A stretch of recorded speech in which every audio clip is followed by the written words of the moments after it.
Good evening and welcome to POLITICAT. I'm Chloe Cope.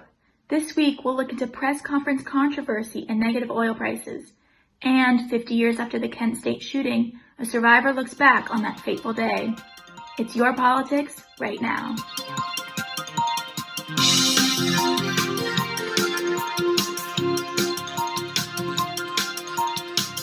But first, politics on our own campus. This past weekend, juniors Catherine Conti and Juan Zuniga narrowly edged out their opponents in the ASG election for student body president and vice president, respectively. The campaigns and elections took place completely remotely due to quarantine, but according to a social media post by Soteria Reed and Revika Singh on the opposing ticket, students turned out to vote in, quote, numbers that ASG hasn't seen in years.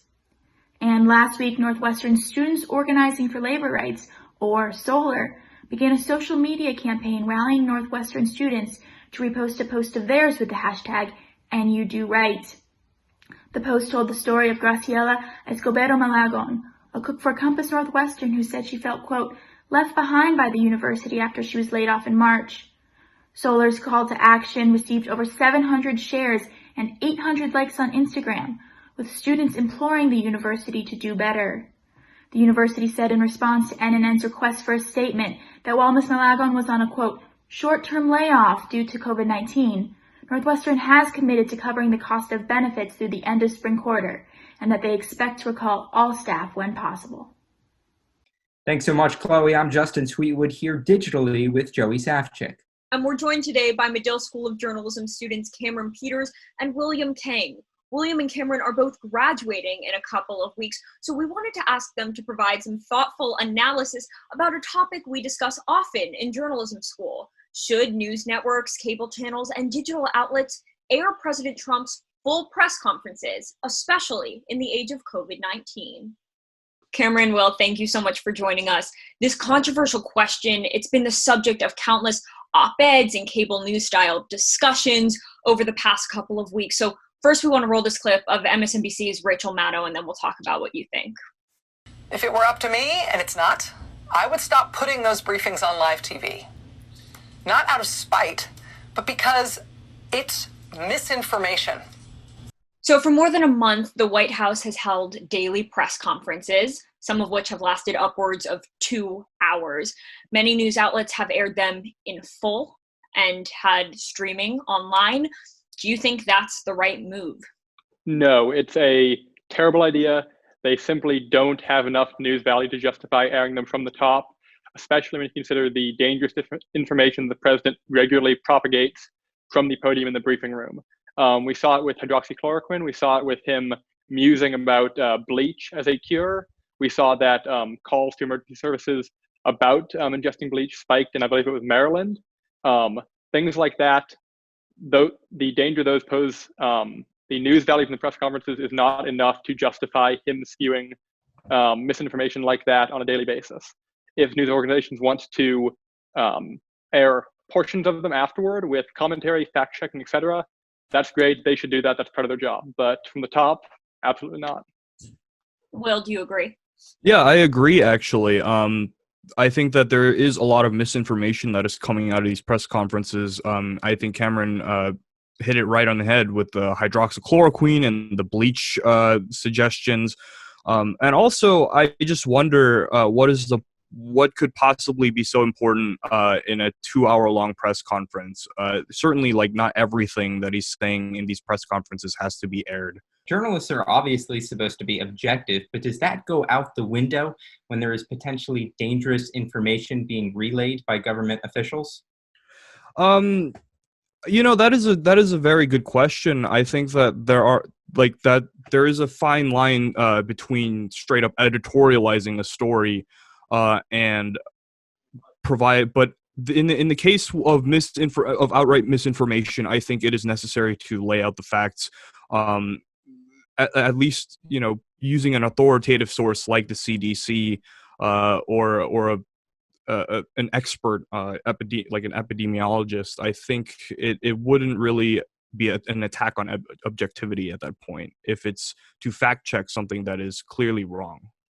What's the most effective way to do that fact checking in real time? I think the most effective way is to not do it in real time, to not air the briefings in real time, and then they can air the segments accompanied immediately by a fact check that they've had the time to go back and find the facts, sort out the truth from the distortion or outright misinformation, and then present them simultaneously. If what the president says has news value, in a perfect world, you can just not include some of the more obvious propaganda or bragging or what have you, and distill 2 hours of content down into what is actually news. That also brings a question of should news outlets be showing these full press conferences live? And the answer to that, in my opinion, is no. Agreeing with what Cameron said, reporters should take the time to, look at these claims that are being made and take the time to research and fact check them. But what about when the White House is streaming these online in real time? That is what it is. The White House streams them, C-SPAN streams them. If someone wants to seek out and consume the press conference in real time from the top, as many political reporters, for example, do, I know I've watched enough of them and they can get a little tedious. That's okay. It shouldn't be, the press shouldn't be hiding it from the public, but the press also doesn't have a duty to play the role of stenographer for the White House and provide it unedited, uncut, in its pure form for 2 hours. So the news should do its job, report the news that comes out of the press conferences and not simply air them live, but obviously it's a good thing that they are available live if someone wants to seek out the primary source in its full form. How do you think these press briefings have affected Trump's re-election efforts, if at all? Well, that's a good question. I think originally there was some speculation that just the effect of seeing him on TV every day was actually a boon to him. Often people aren't, sitting down to watch the entire press conference, but they see a clip of him at the podium and they assume he's up there, he's doing his job, and that was a net positive. But I think we've seen some reporting on internal RNC polling that indicates that all of the misinformation and attacking reporters and otherwise just riffing on unrelated things that happens up there was actually beginning to hurt him, drag his polling numbers down. And I want to say it was a Washington Post story that indicated that his aides were actually trying to convince him to walk back from the daily briefings, do fewer, shorter, more limited media access than he had been doing previously. And we've seen that this week. And I want to bring in Northwestern for a minute. So even though we're not on campus, this has been a big week for campus politics. Catherine Conti and Juan Zuniga were elected as the new Associated Student Government President and Vice President, but they are facing unprecedented challenges for NU student leadership. Cameron, what are the main challenges that stand out to you? I think the biggest task for them going into their new term will be focusing on helping students as much as possible. Obviously, this is hitting universities hard, but Northwestern has a endowment in excess of $10 billion that can handle it. The student government should be focused on helping out students. There's a lot of costs. People, moved back across the country. People are trying to learn remotely, and that presents a whole new set of challenges. Well, what do you think students want to see from ASG when they return to campus, if they return to campus in the fall, or they may be leaning on them more than they would before? I think on one hand, there will be people who will need some kind of help, coming back to campus and, transitioning from, this remote stay-at-home regiment. But at the same time, Northwestern's a very competent institution with, as Cameron said, like tens of billions of dollars in endowment. I feel like they should be able to handle it quite well when people start coming back. But then that brings a question of when are we going to come back? That's all the time we have for today. We really, really appreciate you doing this in this new format. And thank you for joining us. Absolutely. For sure. Great.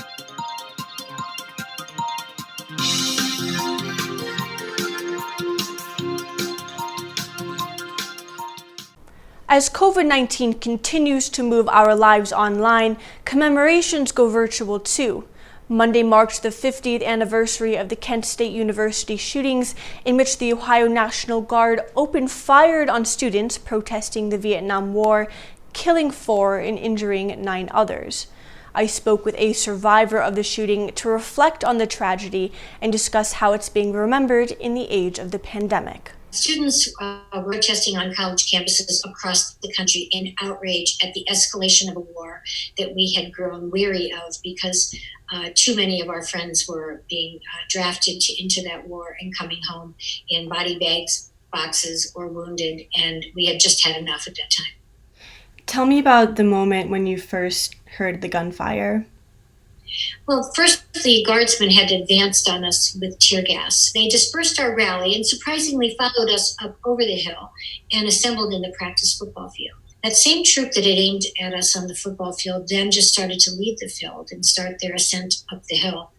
As they reached the top of the hill, instead of following the other guardsmen and going on over the hill, just that one troop turned, lifted their weapons, and started firing. And I thought if I just ran far, I would outrun the barrage. Fortunately, my brother's roommate was with me, pulled me behind a parked car, and as soon as we got behind the car, we knew it was live ammunition. The car was riddled with bullets. Waiting for 13 horrifying seconds, imagining all of those students out there who didn't have cover. And your brother was injured, right? Yes, my brother was hit in the right wrist just as he ducked behind a tree. So he was shot before he made it to the tree. And that tree saved his life because the bark on the front of the tree was hit with bullets. Likely because he was very vocal and very visible, and he was the one with the black flag that approached them. And how does it continue to shape your view of the world and current issues? We have a problem in America, not only with the kind of divisive rhetoric that we suffered under Richard Nixon in 1970, but the continued divisive rhetoric of the President of the United States today. If we don't learn the right lessons from Kent State, that kind of hateful rhetoric pitting American against other Americans won't lead to tragedy, then we have not come very far in 50 years. I know that you're supposed to have a large commemoration this week. Tell me about, is it moving virtual? We'll be doing that virtually this year. They can expect to see students all over the world participating in our candlelight vigil. Just to imagine the parking lot where our friends died, being eerily quiet will be difficult for me, but it won't make it any less meaningful. Reporting from Ohio, Megan Leibowitz, Northwestern News Network. At the end of April, the Supreme Court announced that one of its cases was no longer up for decision. What does this mean for gun rights, and when will the gun-shy Roberts Court take up a Second Amendment issue again? I'm Virginia Langmaid, and this is Court Corner. In the case, a local firearms group filed suit against New York City for a law that banned the transport of handguns licensed in New York outside of the city. The suit said the law violated people's Second Amendment rights. The law follows a pattern of cities taking direct gun control action, like handgun bans in both Chicago and Washington, D.C., which were ruled unconstitutional. The court ended up ruling that the issue was moot, meaning that the case is no longer relevant to the court. New York had discontinued the law after the court announced it would hear the case, so it is no longer in effect. The court is notoriously reluctant to wade into gun control waters and has ruled on the issue only twice in John Roberts' time as Chief Justice. In both cases, the court upheld gun ownership, ruling that a gun owner does not need to be a member of a militia and that the right to bear arms must be respected by state governments. The Roberts Court does not usually shy away from contentious issues. Just this session, they've heard arguments on gender identity protections and abortions. Gun control cases are less common. There are no more on the slate this session, and it looks unlikely there are any on the horizon. Many cases the court sees today are lawsuits filed to change laws people say are unjust. But recently, this country has seen few sweeping gun control laws passed. Once state legislatures turn in that direction, so will the court. I'm Virginia Langmaid, and this was Court Corner.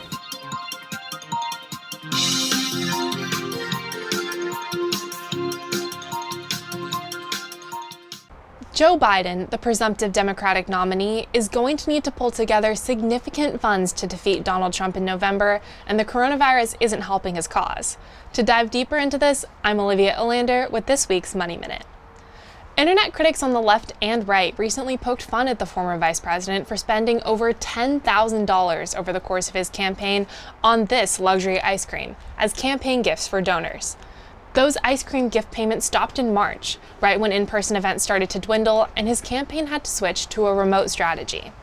A coincidence? Maybe, but the way Biden interacts with donors has undoubtedly undergone changes since the start of the coronavirus crisis. I sat down with law professor Michael King to chat about this change. He says the biggest sacrifice in remote campaigns is not giving big donors one-on-one access to the candidate.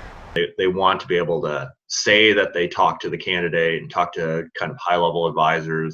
There's really no substitute for the kind of in-person contact that you get at these sorts of fundraising dinners. Small donations might take a hit too, as 30 million Americans have filed for unemployment in the last 6 weeks. But the full impact of the economic crisis on donations isn't yet clear, especially since people donating small amounts aren't expecting direct access to the candidates. There's not that much of a change for a small money donor in terms of giving, $5 to $10 to $20 over the internet. In addition to coronavirus hurdles, Biden is also finishing a primary where he was outspent by opponents until the very end. The coronavirus complications obviously make things a little bit more difficult, especially as the challenger. And someone who, compared to the incumbent, has a bit of a late start. In any case, the VP might have to continue to get creative to sweeten the case for his campaign. For Money Minute, I'm Olivia Olander, Northwestern News Network.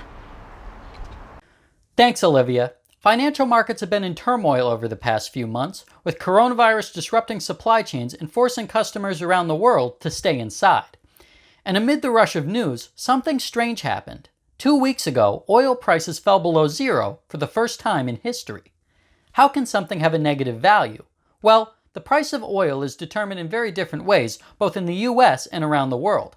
And one of the most common benchmarks used in the US is the West Texas Intermediate Crude Index, which follows the price of oil per barrel. And on April 20th, according to this index, the price of a barrel of oil fell to negative $37. To understand why, it's worth taking a look at how these prices are determined. Investors like to bet on the price of oil going up or down, just like they would bet on stocks. But they can't just go out and buy real barrels of oil. That's because, barrels of oil are 42 gallons each. They're big and they're heavy, and there's a lot of rules for where you can keep them. This means that real physical oil is almost impossible to trade. So one solution is to instead trade oil futures, which are contracts that entitle their owner to some number of barrels when they expire. With these, you can buy and sell oil quickly and online without any need to deal with the real thing. But in March and April, people all around the world became confined to their homes. With fewer cars on the road and fewer planes in the sky, demand for oil collapsed. That's why on April 20th, with just 1 day left before a big batch of monthly futures expired, investors had a hard time selling their contracts to people or companies that could actually use them. They realized they were about to be stuck with real, physical barrels of oil, and not just a few. One contract of WTI crude is worth 1,000 barrels. The price fell to zero, but there still weren't enough buyers willing to deal with the hassle of managing thousands of barrels of oil, even if it was free. So the price kept falling, all the way to negative $37 per barrel. By the next day, the price of oil was positive again, and it's expected to stay that way, at least until May 19th, when the next round of monthly contracts expire. That's all for POLITICAT this week.